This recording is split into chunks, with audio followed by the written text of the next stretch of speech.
All right. I think we are live. It is about time we came back to this. I've been wanting to get this Pacific Kings Live quintessentially Quail Cup 2 first round matchups up. This is the third try. So I've had some audio problems, so let's see if I can get this working. All right. Did the audio check, so it looks like it's streaming. Great. Finally get to go through this. Welcome back. This is the essentially Quail Cup 2. So I didn't get a chance to play in the first one, but this is going to be a good opportunity for the community to see what's going on with the quintessential Quail Cup. So I get an opportunity to cover what the tournament rules are here. So what it is a group event from all over the nation. And what I'm saying here is that we're going to be doing this online, and because we don't get a chance to play each other in person, the group stages are part of the big factor here. So I'm going to talk about that structure as I go through the rules here. So first of all, we are using the 2,300 points for this event. So I do appreciate smaller games, because I think that makes the table feel larger. But 2,300 points is a pretty much standard for North America. And also we will see that in Europe as well.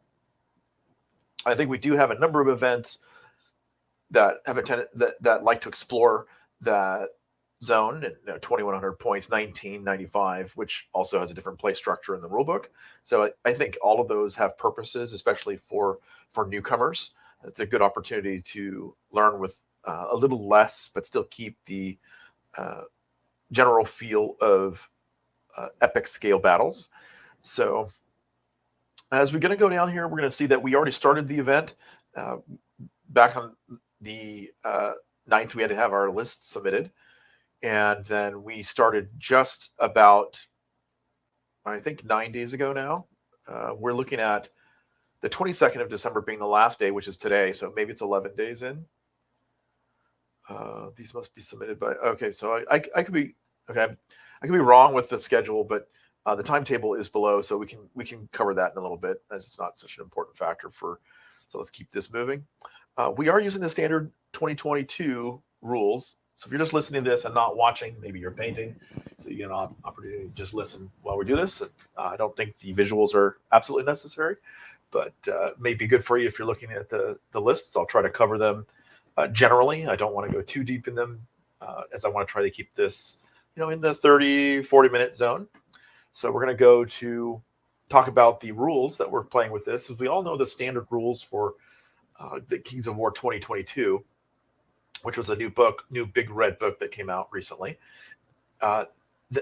There are a number of changes in the army lists, and there are a few mechanics changes in the book as well. So even though Kings of War is still in 3rd edition, this is technically, with some rule changes, you will need a new book to play this.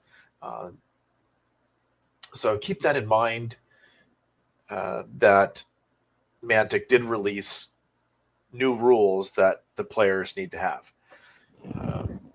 We do like the idea of the Clash of Kings releases, and the Clash of Kings are going to be updating the game as we go. At some point, I'm not so certain that this is necessary to regularly do it every year, but I think we do need to make sure that there are updates to things that need to be corrected. There's a difference between part of the community disagreeing with something, because no matter what you change, you're just going to push something else forward. And then there's another part of the community that I think would rather we leave the game as it is and keep playing. And we accept what our standards are in the game. At some point, we do want to keep things fresh, so changing things does that. So there are some positive things to changes. So we just need to keep in mind that rules changes and army list changes are two different things. We could, generally speaking, get a rule book, and we could generally get an army list book.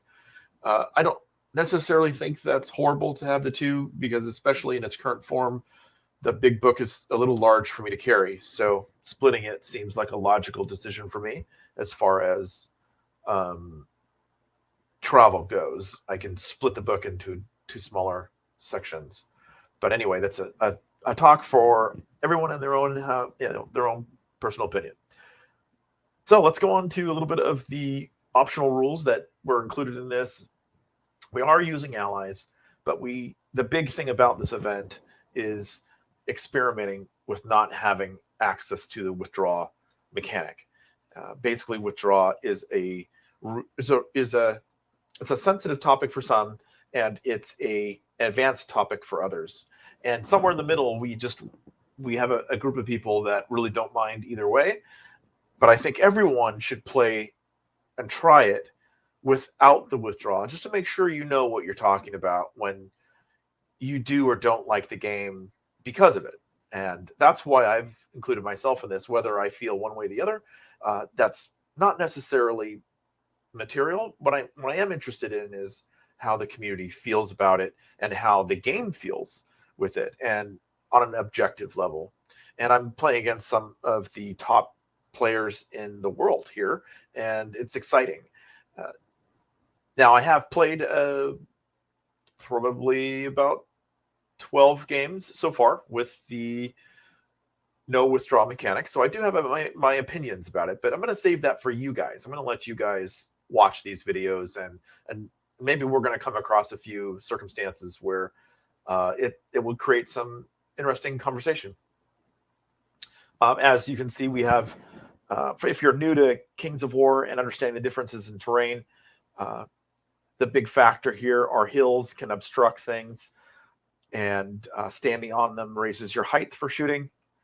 Blocking terrain you cannot move onto, and it has a specific height of in this case 7. So if you're on the ground, just about nothing can see over it. If you're on a hill and if you're a dragon or something larger, there's a potential of seeing over blocking terrain. Woods are height 9, so that does give you the option to be perhaps anything higher than height 6. Nothing is, so nothing can see over woods, not even a dragon. We have water features, which are not blocking terrain, but they prevent you cover, and it's limits to you to your maximum height per the shooting mechanics. So +3, for example, would be your limit in that zone. At some point, a dragon standing in knee-high water is not getting cover, right? We've got fields, which add a +1, which I think is great because it gives a little bit of dynamics in the game for infantry, so they can get some hide from things, but some other units cannot. Larger things cannot. And so it gives an infantry option. And obstacles, of course, which are a unique type of terrain, which have an impact on shooting, as well as in charging mechanics in the game. Obstacles work against moving units as well. So there's only one mechanic that able to deal with obstacles, which is Strider, but otherwise Pathfinder doesn't necessarily help you.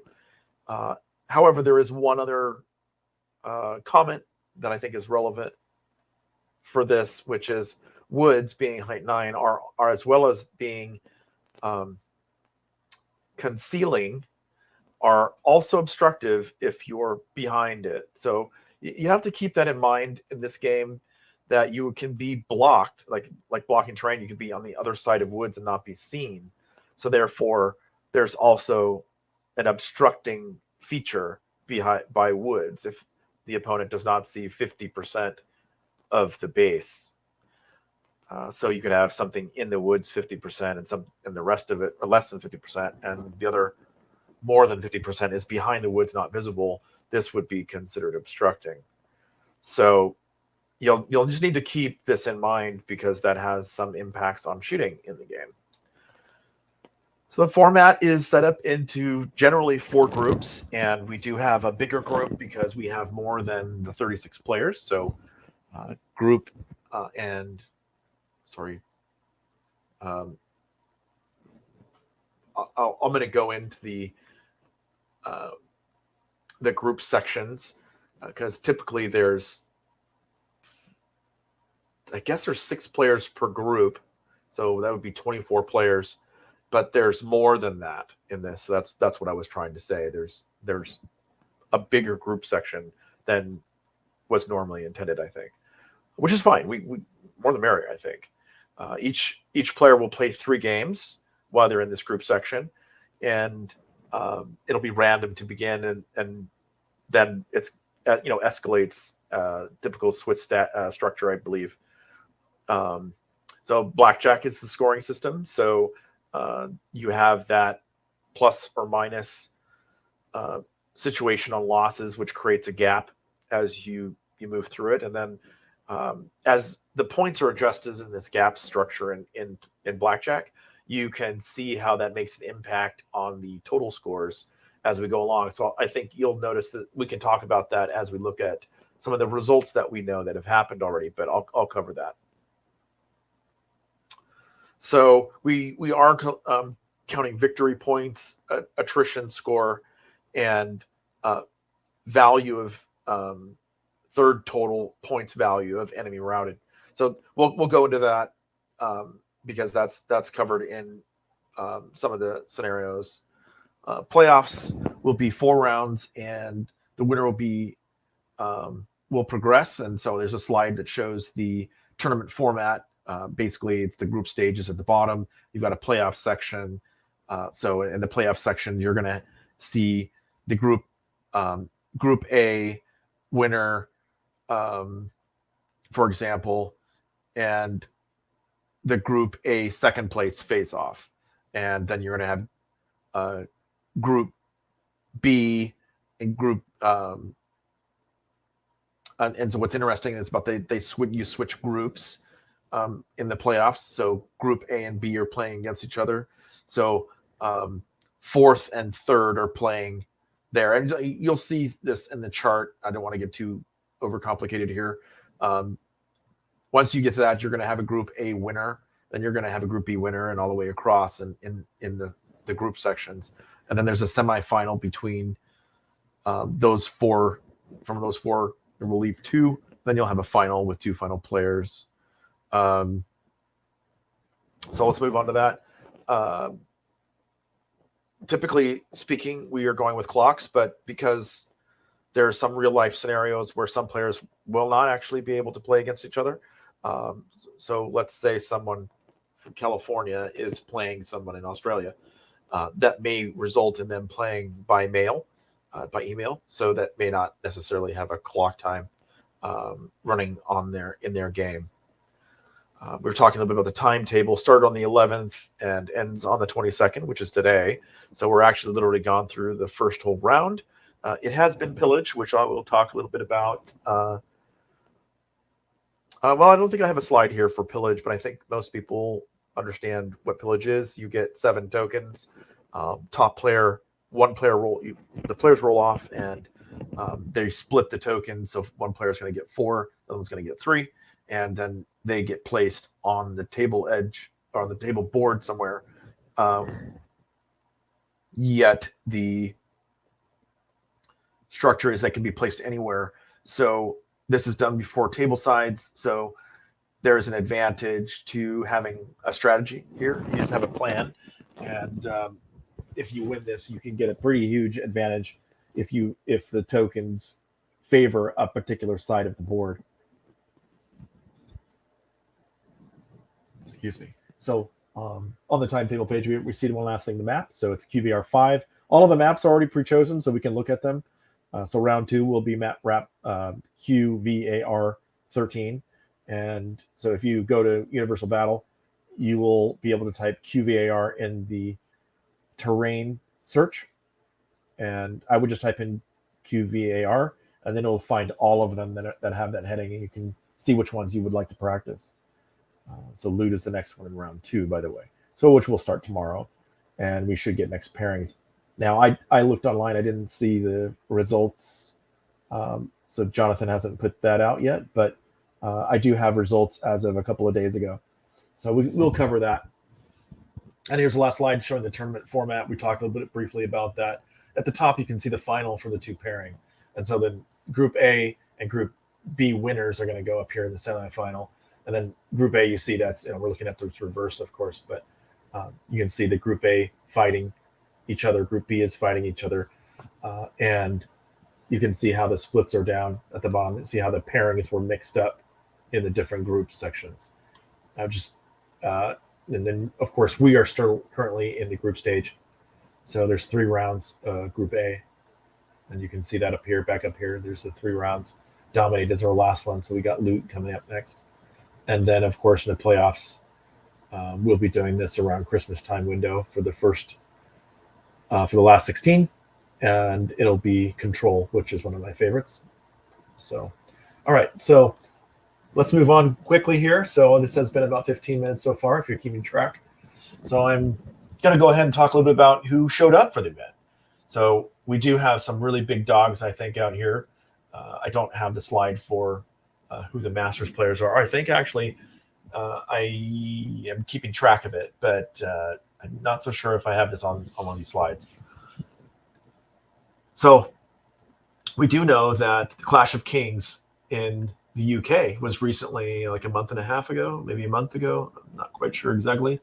We did have a really good performance from Spain. So bravo to all the Spain guys that went out there. I watch your channel, so I'm aware how good you guys are. Bravo. And keep it going. I want to see some more Spain performance. France did pretty well. And of course, UK did well in their own event. And we had some really top players at that event, and they continue to do well.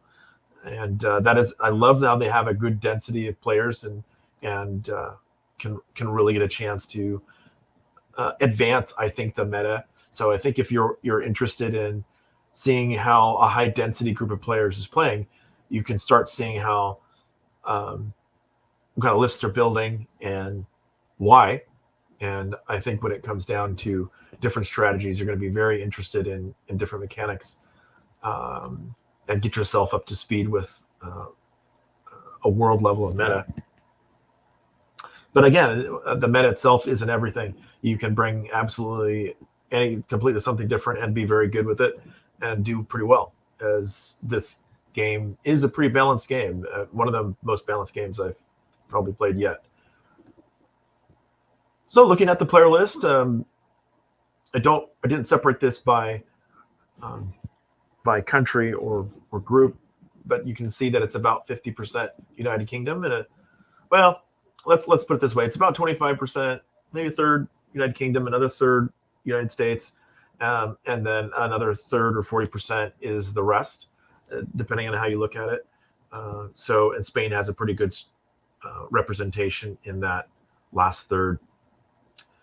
And so we do have, I wanted to mention Australia. So there's a couple of Australia representatives, which is great. So we have Jeff Trash and Yan, who I spoke to briefly as well. And it's really good to talk with people over and see the love for Kings of War. So bravo for those guys for getting their games in and participating at GMT plus 10. That's crazy. So let's take a look here at the armies. I think you're going to be surprised to see that Salamanders is the larger one. Gotta love a little bit of misspelling there. I missed the end on Salamanders. So Trident, there's 4 of us. Pretty cool. 3 of us are from the US.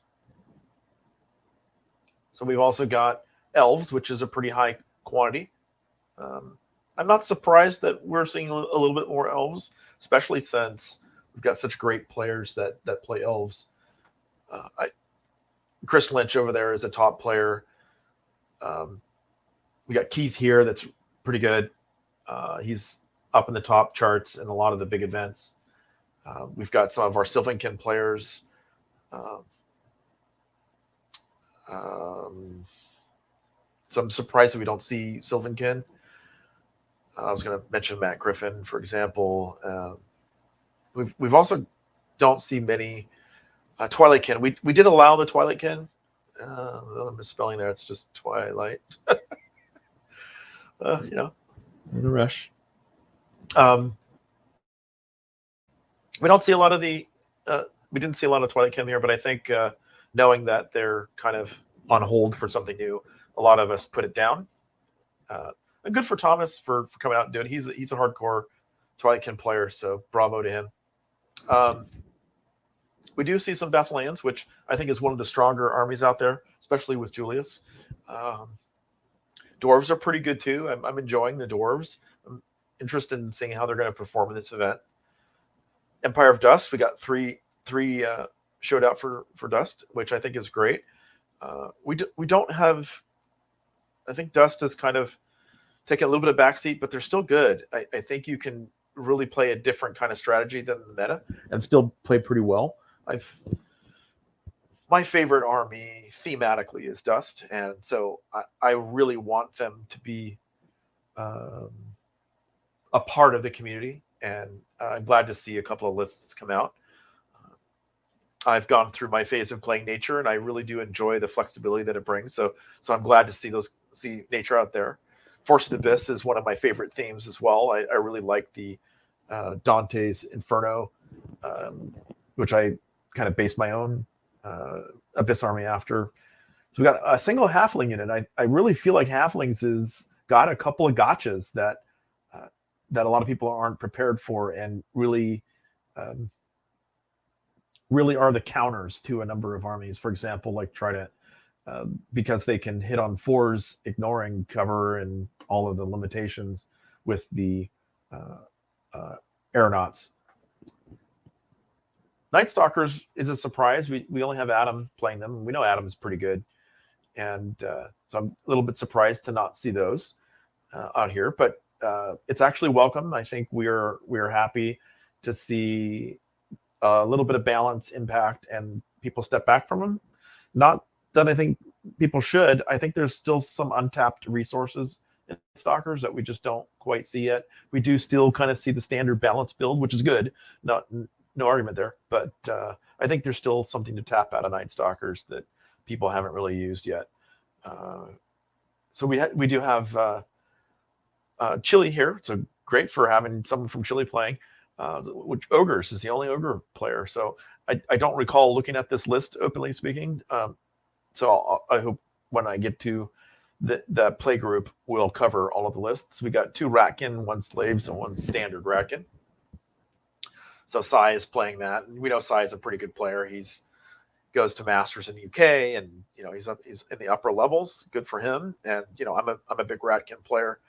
I've been actually taking the Night Stalker build, the Nightmare build, which I love the tech concept. I've been playing it for a while. I've done it. I've used it in a couple of events so far. So I've maybe 3 months. So I've been playing it. So it's been a really exciting experience. And I just about a month and a half ago, I went to Jackalopes and brought my Ratkin and had a great experience with that. I did have a problem with Basileans. They seem to cause me the most, Julius itself. But anyway, let's go on here. We do have 1 single undead player, and we do have 2 Varangur. So anyway, I like that we are also seeing Rift Orcs. We don't have any normal orcs. Now, there's quite a few armies that didn't come to this. Brother Mark, Green Lady, all fantastic armies. Kingdoms of Men, Rordia, the Herd. It's a little disappointment to see, not a broad selection, but I am interested in seeing that Salamanders come a little higher, and so this is going to be interesting to see if we're going to see the Phoenixes and some of the point cost reduction. I still think they struggle, like with the Cav concept. I think they're making a mistake by not giving Strider to the Lancers, Canisar Lancers.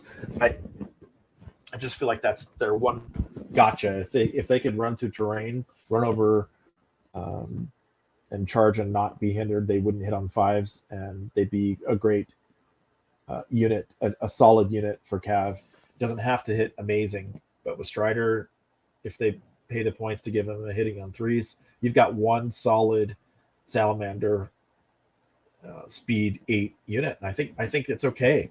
I mean, there's so many fast units in this game.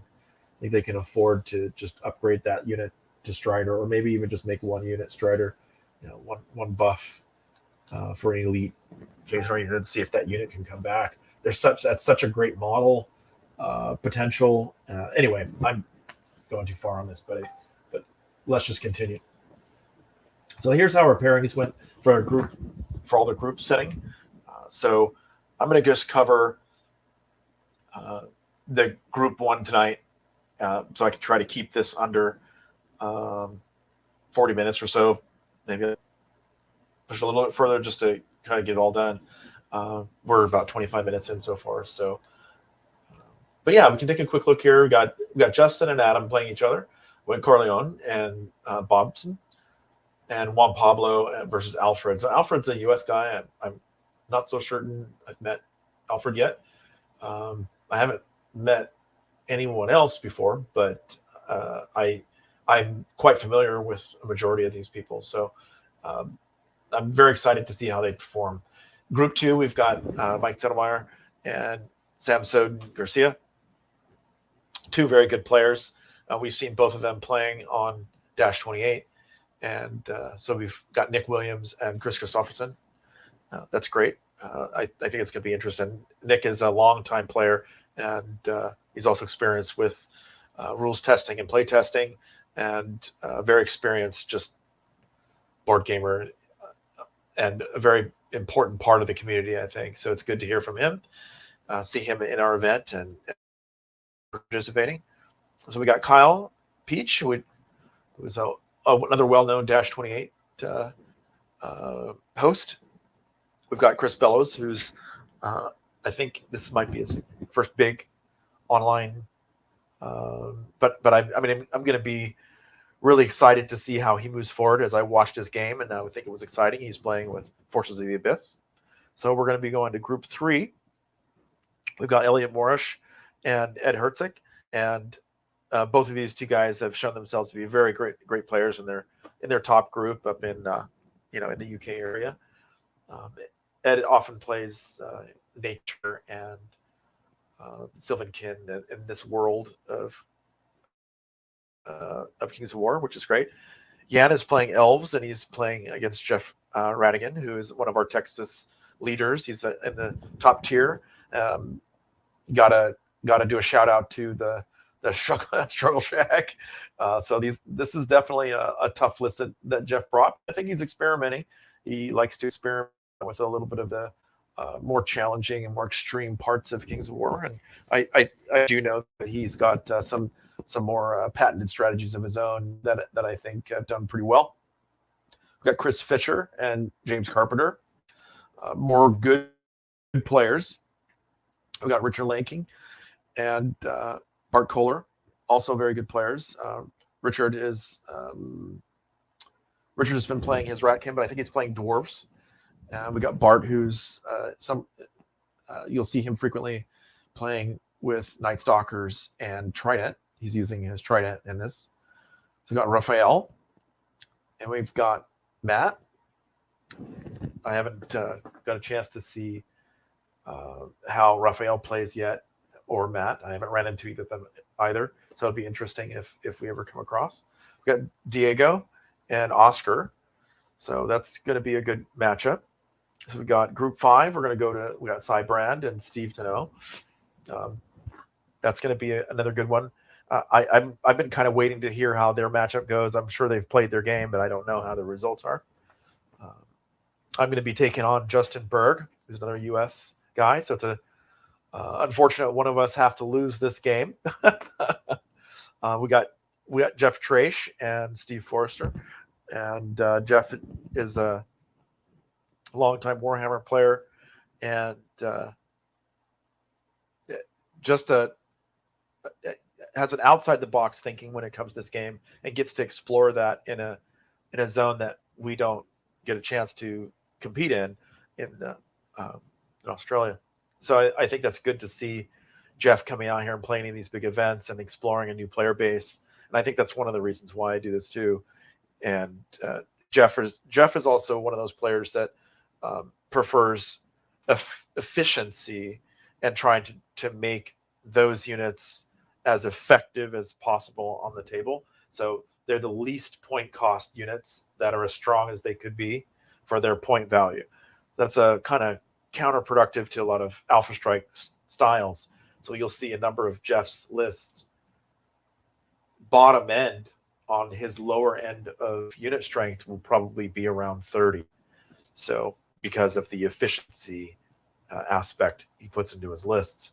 So you'll also see he'll probably may have as many as 17 drops in his list. So he will make it a pretty difficult challenge for you to neutralize enough targets to push him off of objectives, which I think is a fascinating strategy. I've played a number of games with a similar strategy. It's a fascinating tool set to learn, and so something to try. It's not for everybody. You got Jordan versus James Mitchell, Jordan Brown. We've got Dave Walker and Sergey Kovrov. We've got Thomas and Asir, and then of course Mark Cunningham and Ulysses. So I don't know why he left the verses off of that last page. Not a big deal.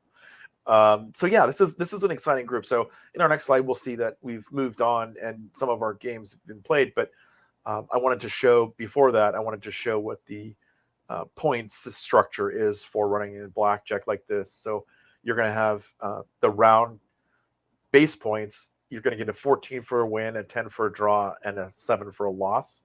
Pretty standard stuff there.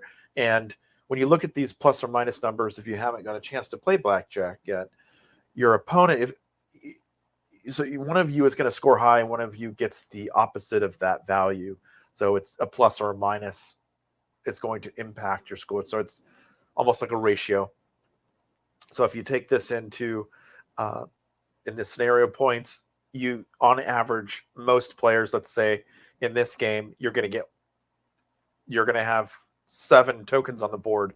And let's say if it was a close game, somebody had 4 tokens and one person had 3, it's a +1, -1, right? So you get an idea on how that kind of works in the score. So if that's all that happened and nobody killed anything or no damage to each other, you would have a 15-6, and that total equals 21. That's why this is called blackjack. So moving over here to the attrition bonus, you'll see these numbers also impact each other. So every time somebody goes up, the opposite opponent goes down, right? So unfortunately, what's the right way to say this? The Northern King structure is only additions to your bonus points. And I actually forgot that when I did it. So I was like, oh, didn't I score X amount of points? And it's like, actually, it's a ratio, right? So once you get to a certain point, it's a plus or minus based off of whatever that number is. And keep in point here that this is the delta of your score. So you're going to take his score versus your score, and then you're going to have a total. So more than likely, the average will probably be for the winner somewhere between 1 and 2, unless it's an absolute massacre, where then it would be a +3. Okay? So that kind of helps out seeing why we don't have a lot of 21s in this structure, mainly because it's really hard to get 7 victory points, and it's really hard to get a master. So, I mean, you really have to have a pretty hard swing in dice, and maybe table sides all went perfect and all of that stuff, and just had a bad moment on dice and just literally crushed the opponent. That's really rare. Like I would say in this strategy, I looked at my score from my game and tried to compare to this, and I know what I got and how my game went, and then I compared it to Northern Kings, and I was pretty shocked how high it was, Northern Kings, in comparison. So it was really interesting that how this system shows a little bit more of a linear progression as you go up the scale. As I think you're going to notice, there's a little bit of a flatter curve on the Northern King side. But anyway, let's go a little bit talk about how we played so far. So up to 2 days ago, we still had a number of games that still hadn't been played out, which was, this weekend. At the end of the weekend, we got a chance to see those updates. I'm sure we're all quite busy trying to get this done. But we do have quite a few that got done, and bravo for those people. They should get like bonus points. No, seriously though, it is tough to get them, especially around the holidays. But I'm glad that we have this many players. So I don't know what happened with these other games yet. I do know what happened from some of these games. So some of them did get with me and reported. So, but I'm not going to cover that here. But you can see the scores here. So we do see that Justin and Adam played, and that they had a pretty strong result. And over here in Group 2, we also see a pretty strong swing. So we also see a couple of 17s here. Richard did pretty well with his dwarfs, and I mean, I'm taking Trident. I did okay with there, and let's see. I thought I saw it. There was an 18, but I guess it's not on here. I think I know a result from a game, but anyway. Oh, here it is. There, it's 18 down the bottom. Mark and Ulysses played 13-3. So here's what some of those results look like now. I'll take a quick look at that. So right now we have Mike Zettelmeyer and Justin. So Salamanders and Orcs and Riftforged Orcs in the term. So that's great. So we still have quite a few, like maybe a third still to yet go. So let's say 50% of that will be wins and another 50% will be losses. So we'll see that spread kind of balance as soon as we get finished here. It looks like some of the average is right around that 15 zone on the scoring. So we're between 15 and 17. Interestingly, we don't have any 16s yet, which is an interesting that we'll have a pillar of no number, right? So I think that would be interesting to investigate why that is for people who are making these scoring systems. And when you have a lot of people in one zone, you might want to investigate why you have very little linear growth in that zone, because I'm certain that these games are quite different. So there's got to be something there that sets them apart. So it's okay to have a big meaty center group, but yet there's something that maybe could be defined. So you have a zone where there's nobody scoring, but you have a lot of and somebody scoring. There's something to think about there. So I like looking at this and seeing where some of the performances. So if you look at this as the middle zone, we can see that the UK is doing pretty good so far in the first round. So they got 5 people in the top 8. That's pretty good. So it will be interesting to see how many more UK people that are left to play. It's interesting seeing how many UK games I don't see reported yet. Now I'm sure that they're all played, or some of them are even playing now as we speak.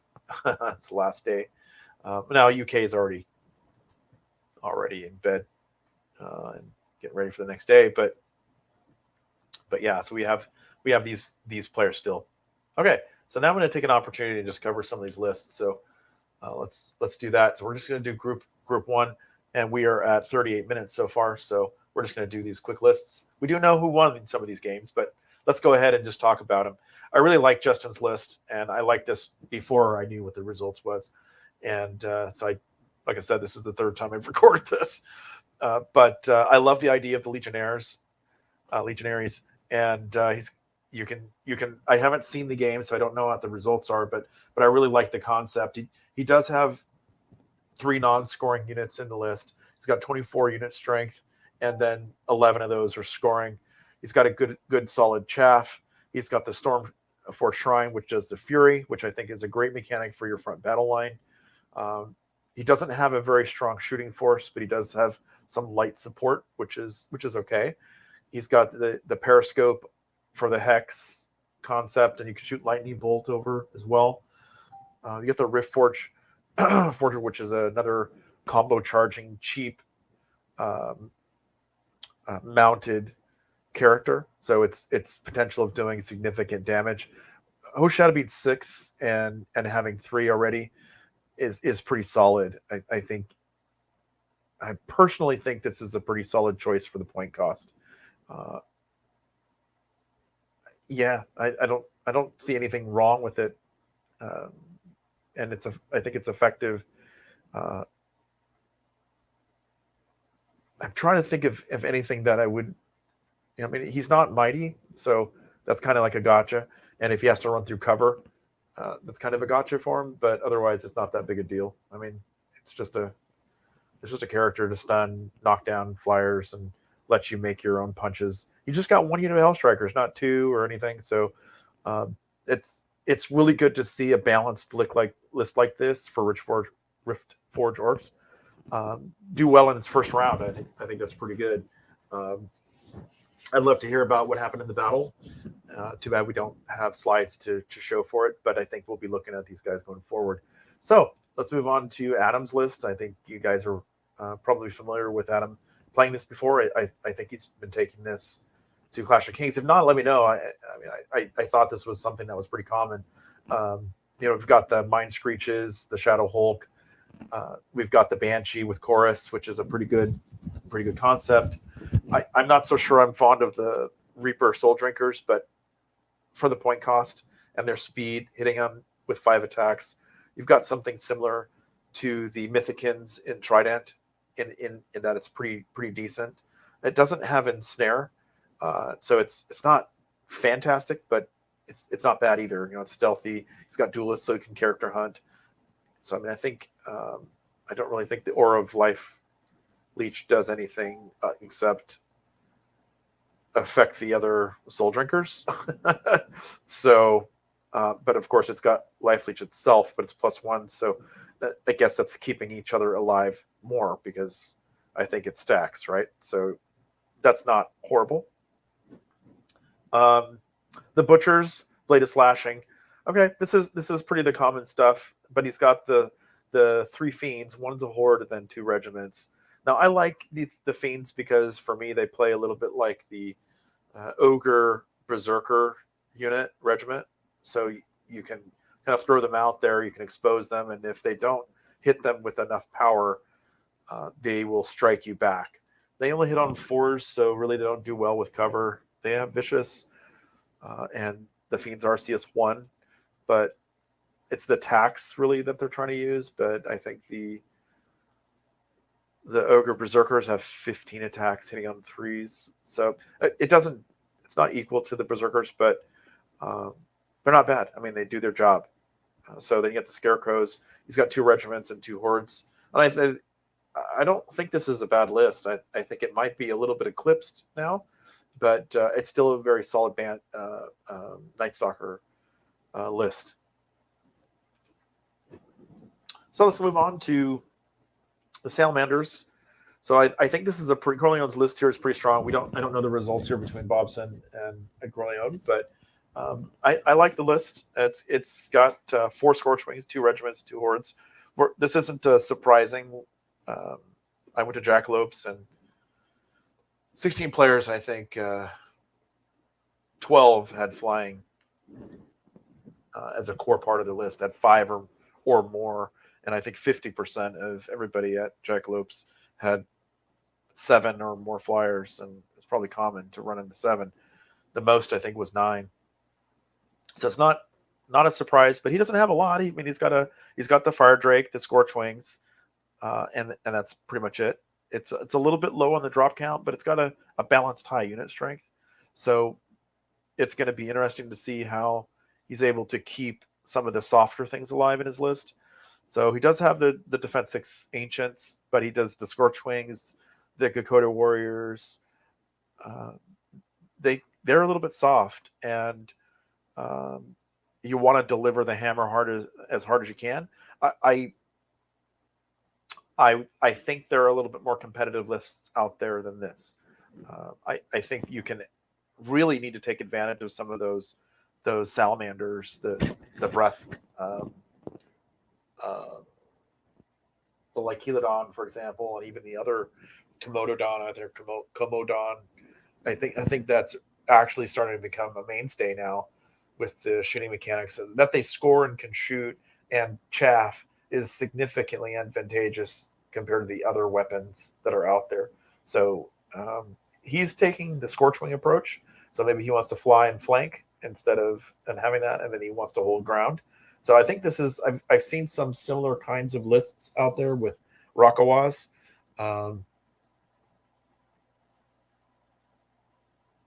Thinking of Eric's list right now, which I think is a little bit stronger than this as well. I think he's in Mid-Atlantic area. Um, yeah, I mean, I think this is still has potential, and I like seeing a lot of Salamanders come out. And of course, Bobson, he's playing against the Empire of Dust list, and or a Empire Dust list. So let's take a quick look here. We can see both pages. He's got 3 undead worms, which I think is the quick gotcha, and then the sandborn worm riders. And I'm not so certain I'm convinced on the sandborn worm riders. If they had nimble, I think they'd be okay. The Strider is what even makes them even playable, and like what they try to do with it. But I think for any reason they're not hitting on 4s, they're in trouble, because you're pretty much going to, let's say if you're standard defense 5 targets in the game, if you look at this list, it has about the same amount of defense 5 in it. So if you're looking at standard targets that you're attacking have defense 5, you're probably wounding with 25%. So 24 is 12, that's half, and then half of that because it's only wounding on 4s. So even if it was standing in cover, it's 6 wounds, and I think for 225 points, that's not a very effective use of points. I think there's a number of units out there that do this for not 50 points each or 55 or whatever this is. I think you can easily hit that 30-point mark, and I'm just kind of wondering what they're really thinking when they do this. It's like so worried about this unit not being effective, or maybe eclipsing the Enslaved Guardians. I don't know, but right now they're not even anywhere close. They're faster at speed 7. It's fine. I mean, it's okay. But I'm a guy that loves Empire Dust. I'm not impressed that when you get so much from all the other armies. It seems to be like they're intentionally keeping this unit weak for a reason. You've got undead worms, which I think are the big cool piece, and I've been using these since 2018. Or I mean, they're just a great unit, and they're, because of this new version of the game and the air elementals, some people are not in love with the undead worm, but they've been around, and they've been this point cost, they've been this play level for a long time. I mean, this is a standard in the army, so it's nothing new. But what we do have is people exploring a little bit more because of the use of the air elemental, and it's almost the same attack level. It's a little bit more punishing, but its big weakness is that it's a Titan. So the greater air elemental isn't a Titan, it's just a monster, and that's what makes it really powerful. And so they kind of balance that out by raising the point cost up for it, I think. So yeah, but this has the 3 surging units. Is that 3, 4? That's 3. It's like 3 surging units. So you've got Roz, dying in this list as well, and that hasn't been able to work for me. I just think that it's just a super expensive approach. 270 for this. You can't really expose him, and after the fight, he doesn't posture well. I think he would be better with a shooting ability like the Trident King, some kind of spell that would be effective at short range and powerful. Maybe he has Blood Boil or Alchemist Curse. Alchemist Curse seems to be my favorite, but I would rather have that than him be Roz. And if somebody ever misses a flank, you get a flank with this, it's so fun. I mean, it's quite nice. He's quite a strong character with that, but otherwise, it's just a really expensive chariot. And I think with the rest of the army that is trying to play with a lot of meat, there's a lot of access to high nerve units with low armor. It's not a game where you're trying to be effective with it. It's more trying to win the attrition game. it's still fun to play with. So keep that in mind. Shobik is still a beast, and with the Iron Resolve aura, it can really be a problem to deal with him. He can, if you can keep the army alive. Now, I particularly would rather have some healing to keep some alive, and you need some. Would be great if this army had some kind of, I would love Radiance of Life, but and rally, but no, that's a little bit too much to ask for in this list. Oh, I lost my microphone. Sorry about that.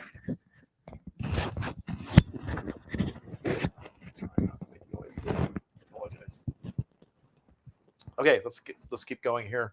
I've got one more table to do, and then we're going to be done. I'm already at the 50 mark, so I'll try to squeeze this in 5 minutes or less. Elves. So, well, we know that Juan is playing some elves here. I don't know if he plays some of the other elves like Twilight Kin or Sylvan Kin, but this has got some of the really things I do like to see here. The first I'm gonna go over and say Madriga's in the list. I'm not fond of Madriga because I think a bolt thrower is probably just as effective. Neither one of them score. Madriga does fight, which is pretty okay. I mean, it doesn't have any CS, but I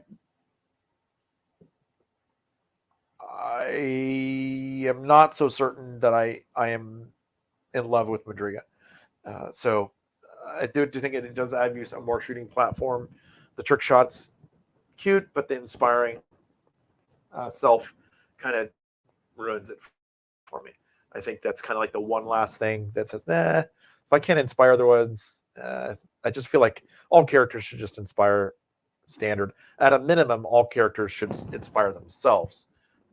By all means, I feel like that's a standard I think that should be in this game, that they should all inspire themselves. But anyway, the way to answer, I think the way to answer is pretty good. It's like your mini Green Lady, except it has access to Fireball, and you can give it Surge. Windblast is an interesting approach to it, along with your one-time. Excuse me. Oh, sorry about that. One-time fly with Wander of Ways and Cloak of Death, which is a nice little gimmick. That defense 4 and 1 attack, you're not going to be seeing a lot of fighting. You may get a one-time block or something like that, depending on how you posture this unit. But you can also do some pretty strange charge mechanics with this. Like, say, a unit is in your flank, it's a larger unit, but you can also put this character in the way so it's forced to deal with Nimue or any other character. Doesn't really matter which one first. And because you can't place, and also because of the angle of where the leader point is. So you have to keep those in mind, because you can create a scenario where you can't actually charge the target. I mean, this is something that I think should be corrected, because that could be misused. I do like how the Therinian Sea Guard is becoming more popular, and I've been using them for a while. I've used both the Regiment and the Horde, but I was using the Horde a while ago. The Argus is so good with that. I mean, that's just a great opportunity to get a little bit more out of that unit. It is elite melee, so it's not that big a deal, but Argus can help out with the Therinian Sea Guard. It also has Phalanx, and that kind of gives them a really hard, solid unit to keep him going. I love the Silver Reese Cav. I feel like that's my standard. I've tried the smaller ones, but they usually get shut off the table, and I usually end up wanting to chaff with it, because I know it's not going to do enough damage even to be effective, and they usually split them up on the table so they don't combo shoot the same targets. I would rather them be just one regiment, and if something does shoot at them, they typically don't die, and they can get wavered from time to time, like Scorchwings do, but that's okay for me. They usually don't die, because they're just in that right happy zone, and I think that's great. Stormwind Quav, Stormwind Cav is amazing. He made him Quicksilver Lancers, so they have Nimble, and the Draken Riders with Strider, which is a fantastic unit in the game. They're just super powerful, and of course he's got the Whirling Tempest formation. So Whirling Tempests are fantastic because they also have Nimble, and then they all have the Spell Ward mechanic along with Kalar, and I mean the Spell Ward thing is pretty good, but the Rampage thing, I think it makes that 5 attack thing reasonable. So as long as he's dealing with Rampage targets, then he's effective. I think more people use him and expose him, keep him with the formation, but whoever gets overexposed and usually dies. So hopefully he gets used properly. So I'll be interested in seeing how he gets used in that.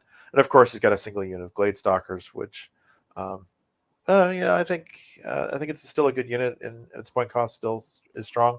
And I don't think they needed a lot of change. I mean, I think there's a meta shift, which I think people are objecting to. And yeah, they did, on the whole, become more visible in all the armies.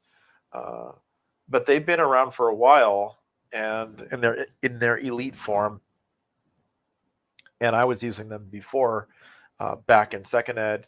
I had a bigger army, and I'd have at least 3 units of these guys, and I really enjoyed playing with it. I thought I loved the scout idea, but against certain armies, I just got charged early, and it's just because the scout wouldn't be a way to go. That's where you learn those really interesting, tricky mechanics where you deploy one way, but scout allows you to go another. So it's been a really fun ride with Gladestalkers, and I'm glad where they're at now. I've moved to Sylvankin instead of elves. I think the elves are fun, but I think I'm reserving elves right now for when I finish my Draken Rider models. So I've been kind of saving that project and gonna put that project together and eventually put that out. Sylvankin and normal elves can kind of blend together, and I wouldn't be surprised if that model range kind of blended together. But it would, and also on one side, there's a healthy rivalry there between the two, seeing which one, playing against each other, and seeing which ones are stronger. They're a little different, have different features and different styles. I really particularly like playing with the double Treekin and Sylvankin. But anyway, I've gone a little bit longer than I want to, so I just want to get a chance to talk about Alfred's list, which is Basilians. So we don't have Julius in this list, so bravo to you. You get what do we want to call that? Moral victory for me, just because you're brave to not use him. I know a lot of people haven't used him for a while, but I feel like he's got all the things you don't want in this game, and at least from my perspective, and he's pretty strong. But so Alfred's got pretty I mean, we got a pretty balanced list here. Don't see any shooting. Oh wait, he does have the crossbowman. Apologize for that. Yeah, this is a list with some shooting stuff in it. So yeah, so good for him for taking something that can shoot back. I like the idea that people are going to try to bring out some crossbowmen. We know that Empire of Dust has their crossbowmen now that they get access to unlock. So now you can see a little bit more balanced lists coming out from both these kinds of players. And I'm glad that somebody had the bravery to unlock some of the shooting units for core list building. We got the Elohi, which is a pretty standard choice for aggression. I wouldn't call this a hammer list. I really do think this is kind of your balanced approach. He's got some 2 hordes of spearmen. Got the veteran command, so their nerve went up to 21, 23. He's got some chaff. You've got Samarkris, which I think people love the idea of Samarkris. I personally think she's 20 points too much, maybe 25. But the Radiance of Life is pretty good. I think we could just probably drop some of her fighting ability and save some points. Just take the Crushing Strength off, or maybe make it Thunderous 1. make her a little bit more playable for everybody. The fireball is seems like a bait, especially since it's not elite. I think a number of people are hoping that fireball does a lot of damage, and it doesn't. Oh wait, purging flame does make her elite, I think. Let's take that purging flame. Nope, it's just fireball is piercing 1. That's nothing wrong with that. But when you're looking at this, is most the targets are in cover or any kind of situation like that, you're hitting on 5s, and if you get 2 hits or 3 hits, then it's piercing 1 on defense 5 targets. That's 1.5 wounds or something. It's just tickle damage. And for a 200-point model that's just throwing out tickle damage, it seems kind of silly to overexpose her like that.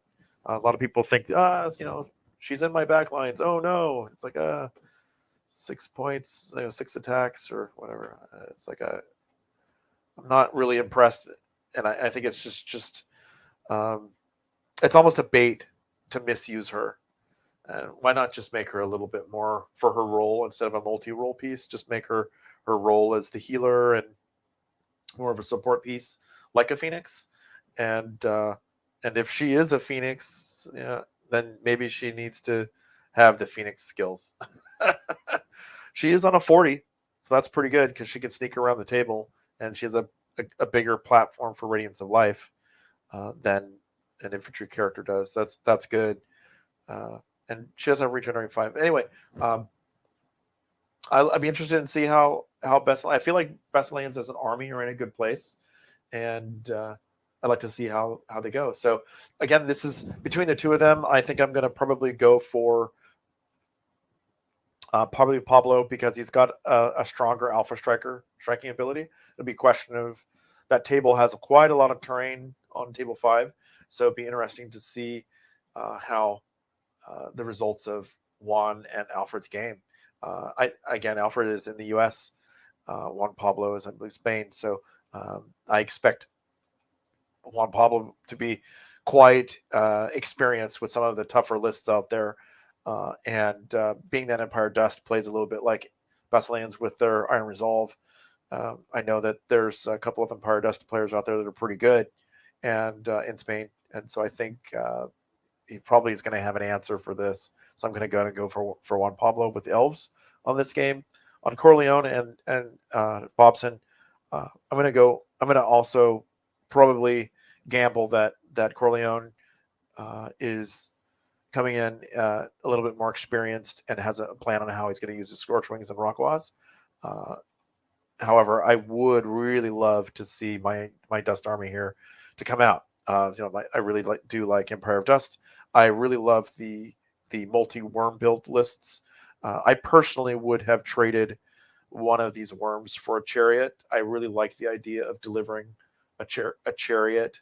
The dragon kind of flies behind the chariot, so the opponent has to decide whether he's going to charge this horde chariot or this large chariot,